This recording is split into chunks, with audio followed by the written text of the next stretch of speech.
Good morning, everyone. It's Jazz. It's the West Ham Minds channel. It's the five key takeaways from the game show where, we look at a game and then me in particular, I look at the game and I think of five general interesting points to talk about, five takeaways from the game to discuss whether they're positive or negative.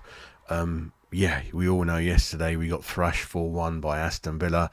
I did a show straight after full time, as I always normally do when the adrenaline's quite high, like in the chat. And we were disappointed. You guys were disappointed in the chat. And the general feeling consensus, I think, in the chat was that you want David Moyes sacked.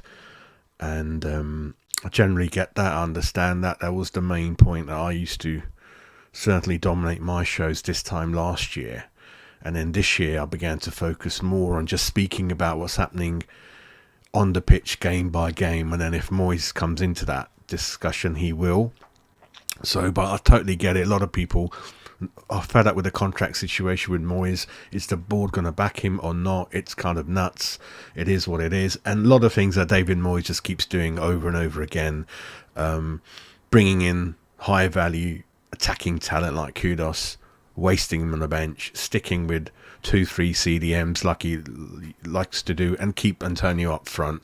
Those things are consistent through David Moyes' is kind of spell at West Ham, isn't it? And it's just not going away. And we can't forget that. Two things to weigh it up. We did win a European trophy and a trophy after a long time. I get that. But what's consistent is our league form's been pretty up and down. We'll go into the league table later on, but certainly the league is your bread and butter. That's when you find out how you're progressing as a club, and especially when you come up against teams like I mentioned we think are as good as us or better. That's a challenging game. That tells you how you're doing, how you're growing as a team. Are you improving? Are you not? So when you're playing Villa, you're playing Newcastle, you're playing City, Liverpool, Man United, Arsenal, Spurs, Brighton, those are the games I really look out for, really, to see how we're doing, how we're matching up against those teams, really. And that's why it's disappointing to be thrashed 4-1 yesterday. I felt we should have got all 3 points at Newcastle, but for all the things I discussed, we didn't. Liverpool could have been a couple of goals up in the first 6 minutes. We weren't. Sorry about that. A lot of chatting last night as well, getting to me now. City were 1-0 up half time, got nothing out of the game again. Bournemouth, one of the poorest teams in the league, 1-0 up, cruising, just sat back and allowed them to equalise, and they could have won it. It's all these little things, and I get it, the weighing up, the Brighton performance, all those, the Chelseas, you weigh it up, but the season is coming into the season's started properly, isn't it? 9, 10, 11 games on the board. We're coming towards Christmas. You're kind of getting a shape and a feel for how the league is kind of going to look, isn't it? Very early still, but you can see, can't you? You can see the top 3, top 2, top 4, top 5, top 6. And then teams are kind of breaking away into those 2-3 groups, isn't it? You've got the bottom 10 that kind of all about as good as each other. Ain't going to be many points between them. You've got the top 2 are pulling away. You've got the 2 behind doing the same. And then we're getting kind of falling back behind Tottenham, Arsenal. Well, Villa after yesterday as well, we're a good few points away from them now. Newcastle are opening up a gap as well. And you can see that we wanted to challenge these teams, didn't we? And we hope we still do. But frustratingly, we can see, due to a couple of things we discussed on the channel, a couple of things we're going to talk about now, one of the reasons why, really. So let's crack on with it. 5 key takeaways for me from the match. So let's kind of start off with a marking system, shall we? David Moyes likes to, more often than not, sit a lot of people behind the ball, keep a shape, flat back 4, flat back 5, then another 2-3 CDMs ahead, a bit like Southgate for England, really. And I thought the purpose of that is that you limit chances and you limit how many goals you're going to concede. What I'm finding out is it's an odd marking system. Is it a zonal marking system? There's a lot of bodies at the back, in and around the penalty area.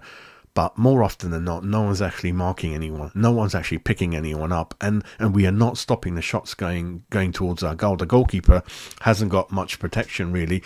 So if I show you, I'm going to share my screen. Hopefully you can see that. This is one of the first chances that Aston Villa had.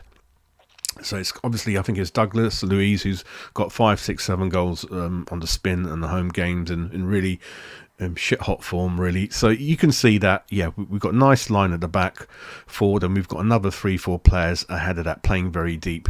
The problem with that is that shot still went in, and it nearly could have gone in. It was a good save, but we didn't stop the shot from going in because we're defending very deep. So you're not stopping the players from running into the area, from having those shots, and no one is going out to get the tackle in, to put pressure on him. So the shots, every single match, more and more, the shots are just coming at the West Ham goal, one after the other, one after the other, one after the other. We're getting tanked, either with their pace down the wings, because Kafal and Emerson, I mean, listen, they put in 100%, like I said, every game, but they're not the quickest.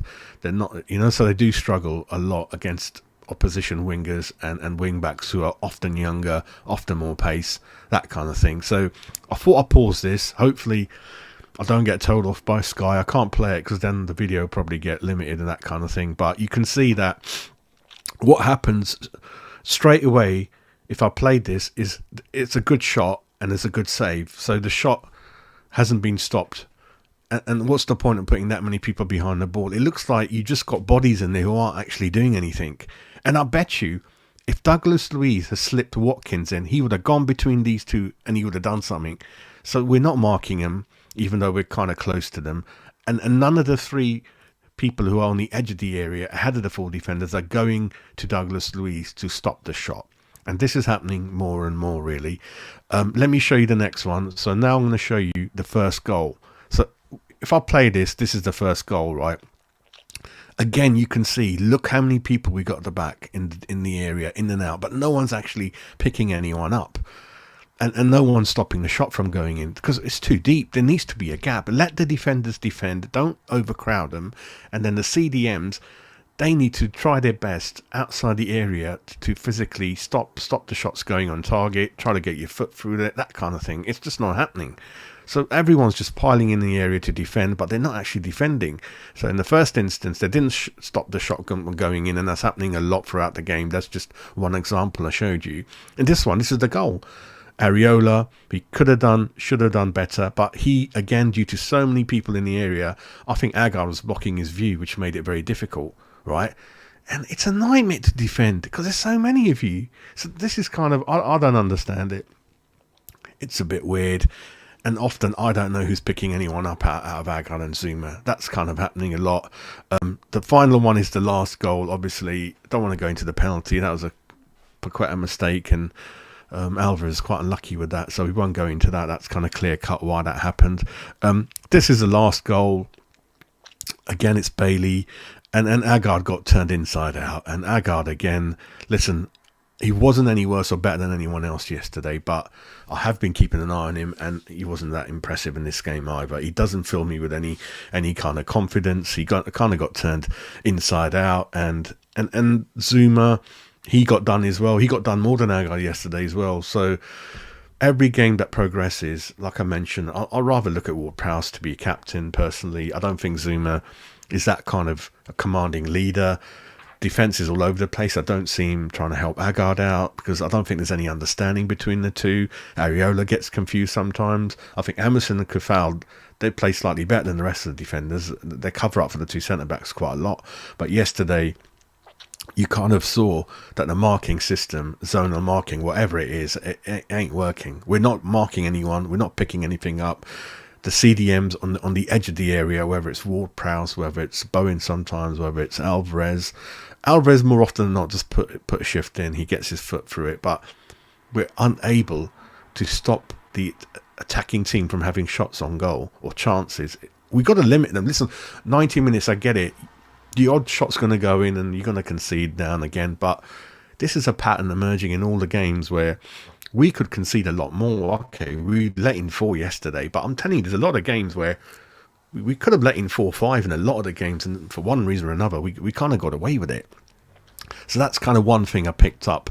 And on the back of that, talking about Watkins, is when you play Villa and when you played Newcastle, if you swap Antonio for Watkins, or Isaac for Antonio. I'm telling you, we beat Villa or draw at least, and we beat Newcastle. That's how much of an effect playing a proper striker is, right? That's one of the main things. Antonio didn't do nothing yesterday, didn't lead the line. We are generally getting feelings from fans I'm speaking to. They reckon Bones up front now these days. I ain't got a clue. They reckon Bones up front because Antonio's on the wing all the time. He doesn't do anything. Or his confidence has dwindled. He doesn't want to be in the penalty area, where I think the last thing Antonio wants, which is mad to kind of discuss, is that I don't think he wants to be put in with a chance one, because he thinks he's going to fluff it and the fans are going to be on his back. He doesn't want it. He doesn't want the pressure of that. He'd rather stick on the wing, out of the zones where things are happening, so no one can blame him for anything. Yeah, I don't see him making those runs like a Watkins goal. Right, he received it just after the halfway line. His pace took him to the edge of the area. He turned Zuma inside out, and what a finish. You're really going to see Antonio do things like that, right? You saw Nunes do that at Liverpool. He got in between Zuma and Aguerd. Striker's DNA. What a finish. Movement, finishing, thinking. That's a striker's brain. We haven't got a striker. And you can see the difference a striker makes. To the effect I'm saying, if Watkins was West Ham striker yesterday and Antonio theirs, and Isaac the same situation, we'd got more points out of those games than we have. And how long this is going to carry on, I don't know. It's a huge point now. And I'm just thinking, you spent most of your bulk on Kudus. You're not playing him. You think he's a bit part player, squad player who can come on and help you in situations. You don't spend 38 million on to use a player that way, right? His confidence is going to dwindle, if it hasn't already, bit by bit, game by game. And why didn't you just buy a striker then? You got players out there. You got Solanke. You got kind of Calvin Lewin. I mean, he's injury prone at the moment, by that type. You got Broja. I know he's bloody injured as well, but they are out there. That stature players are out there who are younger than Antonio, more physical than him. Got better engine. They can press with the ball, press without the ball, make those runs down the channel. Got a good finish on them. Can get in the gap. Can make that run. That makes your job as a curator easier. I mean, there's a bit where Kufal, He done one of their fullbacks inside out. Then he looked up. What shall I cross it to? Antonio's standing there like a statue behind three defenders at the back post, at the back. How are you going to find him? He's not making the runs for you. We know Paqueta's got a killer pass on him. He doesn't get a chance to often do that because we've got so many people behind the ball. We're quite slow in counter-attacking sometimes, and it makes your job as an attacking player difficult. Because Ward-Prowse, whether it's Ward-Prowse, whether it's Bowen, whether it's Paqueta, you look up, you want your striker making those runs so that you can find him, and then you can join him later on as he holds on to it. A couple of times, Antonio, you give him the ball, it just bounces off him. He can't hold on to the ball. He doesn't make those runs. He doesn't press. He ain't got that striker's touch on him. You can put him clean through 3-4 times in the game where he's just got the goalkeeper to beat. He ain't going to score. When he's got time on his hands and he's thinking, he ain't going to do it. Right? So most of his goals are kind of, he doesn't even know how he scores. Most of the time it's just really, really messy goals. Really, really messy. There's no clear plan to them. So that's kind of my second point. Then that nicely gets me onto my next moan is Aguerd. I mean, 35 million, 30 million. Listen, Morocco fans love him. I get that. You know, big name player in the Arab world. I get that. Classy player at times. I get that. Good at passing the ball short. But for me, I think he would be better in a system with wing backs and three centre backs. He'd be on the left of the three. He'd be given the license to spend a bit more time on the ball, bring it out, go up to the halfway line, knowing that there's two behind him defending. In the flat back four, I think he's struggling. The bread and butter is marking your players and defenders and getting the best out of them. He ain't doing it. He ain't marking anyone. And it's not improving game by game. And I'm going to be keeping an eye on him. And I can't see the situation improving under Moyes, whether it's the tactics, whether it's just his zonal marking. I think his confidence ain't all that up there either. I think he's struggling. We're kind of carrying him. I mean, in the opposition, that's the player I would target as a weakness. Used to be Krezi back in the day. Do you remember the opposition always used to know Creswell is slow, he can't tackle. Let's focus on that side and attack down Creswell's side. Now it's Aguerd that I would look at. I would tell my defenders to bully him, get in those gaps with pace, and he ain't going to mark you. He's either going to give a penalty away, he'll give a foul away.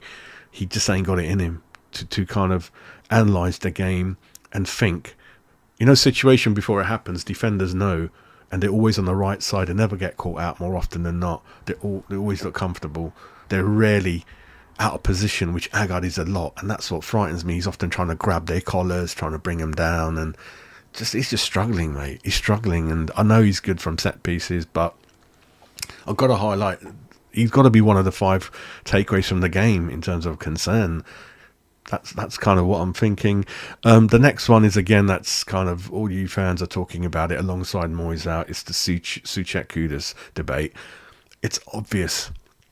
If you're growing as a team, you want to score goals. You want the opposition something to think about. Are you going to play Souček or Kudus?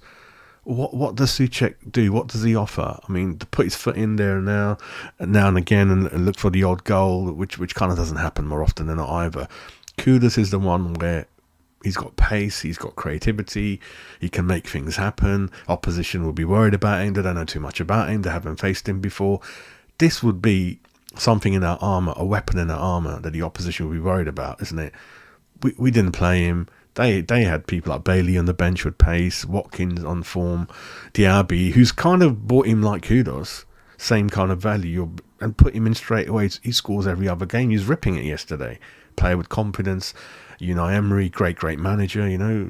Kudos. I mean, well done to Villa to show some ambition and bring a manager of Unai Emery's stature, and the kind of the benefits. They're reaping the benefits of that now, aren't they? Really. So that's what we need to do.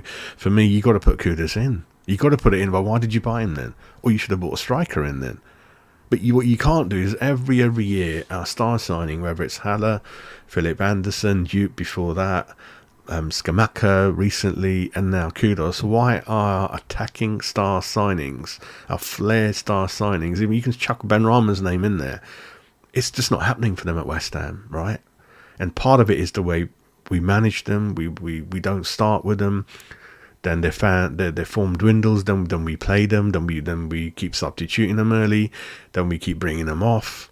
It's a shambles, and it's happening far too much and more often than not, and it's not an accident. There is a kind of a pattern emerging here with David Moyes not knowing what to do, how to handle players who play in that advanced position. And even now, after the number of years he's been in charge at West Ham, he's continuing just to play Antonio up front and Souček his favourite. I don't understand it. I think it's Kudus for me. Until we buy that striker, unfortunately, it's the only thing I can work out is that Antonio stays up front, and then you have Kudus, Bowen and Paqueta behind him in the 4-2-3-1. As a manager, I told you what I would do in the coming windows is get a striker in, then Antonio can play behind if you like. So Antonio back as a winger. And then I would look at the wing-back positions, buy some younger defenders so you can sometimes play with wing-backs. You got to, as a manager, need to play with more than one different formation, and you need better game management. Again, I think substitutions, nothing until the 68, 67, 69, 70th minute. Again, you got to change things up early. If it has to happen at half-time, it has to happen at half-time. You got to give people like Kudus more time on the pitch to make things happen. It's very hard just to get a few minutes here and there, and I think Danny Ings came on with 4 minutes to go. What's the point of that? That's another creative player that I think he's okay in a 2 up front. There's nothing wrong with Danny Ings. Check his record out, scores goals. You can't keep playing him up front by himself. It's a total waste, and it's another example of what we're doing with our attacking players. Mubamu, either you put him on loan, either you sell him, or we can see a bit more of him. He doesn't even get any minutes in Carabao Cups. He doesn't get any minutes in Europa. It's mind-boggling, mate, mind-boggling. The final one, Moyes tactics. He's got to have more than one tactic up his sleeve. He's got to see a game, and as fans, when we see the game is going away from us, you've got to make the change. In a lot of the games, not yesterday's game in particular, but in a lot of the other games where we were winning, because we do often score first, you can see that a change is needed around the 60-minute mark at a minimum. For one reason or another, you see the opposition getting back into the game because they're bringing fresh people on. We don't do anything till 70, 75. And in that gap is when we concede a lot of the goals. And then he'll be kind of reactive and bring a player on, right? So in-game management, it's just not there. I've seen Arteta change at half-time, change it straight after half time, and it makes an effect. He just doesn't change anything for ages. Absolutely ages. Often the subs are warming up and then they sit down again. It's frustrating. The tactics, like I said, zonal marking, sticking 8 people behind the ball, but no one is stopping the shots from going in on our goal, which is a lot every single game, right? And we're conceding goals in every other game anyway, right? So you got to change your tactics. And it's too many defenders in that box. I think it's crowded, because have a look at all the goals we're conceding. Go to Sky Sports, put the game on, pause it, have a look. So when the opposition scores, no one's actually marking that player. So what is the point in flooding the defence with players? And very often we're not blocking the shots because we're so deep. We're sitting so much back. We're giving the opposition room and time to come towards the penalty area, come very close to the penalty area, and have a nice shot, which could go in more often than not, or create other times problems, right? And as the game gets stretched, you've got people like Isaac and Watkins and Nunez and Salah, and with their pace. Even Doku at Man City absolutely ripped us. Even we beat Chelsea at home, but their players are ripping our fullbacks to shreds and our centre-backs. Every opposition in the Premier League is good. They've got fast, speedy young players. And we can't stop that a lot of the time. So we've got to look at the tactics. We've got to kind of start from the off with the ambition to win a game instead of just the same old. Just sit back and quieten the crowd, see what happens, get the odd counter attack, and see if Bowen can get the odd goal here and there. We've got to play with our best attacking team, and Kudus should be part of that. And we should attack with more aggression from the start. And see how it goes, and defend with a clear plan, which is go back to basics. If you like a flat back four, that's fine. Then you tell each defender who they're going to mark, so we clearly know who's your man. And then you tell the CDMs that you play up to the centre line, and then you try to win the midfield battle, and then try to stop any attacks going towards the penalty area. And it's not. We're just sitting too deep. We're inviting pressure on. And I don't see the point of that, really. So Moyes tactics, there's got to be more than 1-4-2-3-1 tactic. You've got to have the license to change it in the game. You've got to bring the subs on more often, refresh them, change them. It's the same old, isn't it? Absolutely. So that's my kind of 5 takeaways, 5 kind of moans, really, from the game I saw yesterday. I'll be back with hopefully the West Ham Daily News show a bit later on, once more and more news filters through about our club. Apart from that, have a good Monday, and I'll catch up with you soon. So keep subscribing, trying to get 2,000 subs. But great interaction with you guys yesterday. So great reaction to that show. And again, hope you enjoyed this discussion. Put your views in the chat, and more often than not, I'll reply to each and one of you. So take care, everyone. Come on, you irons.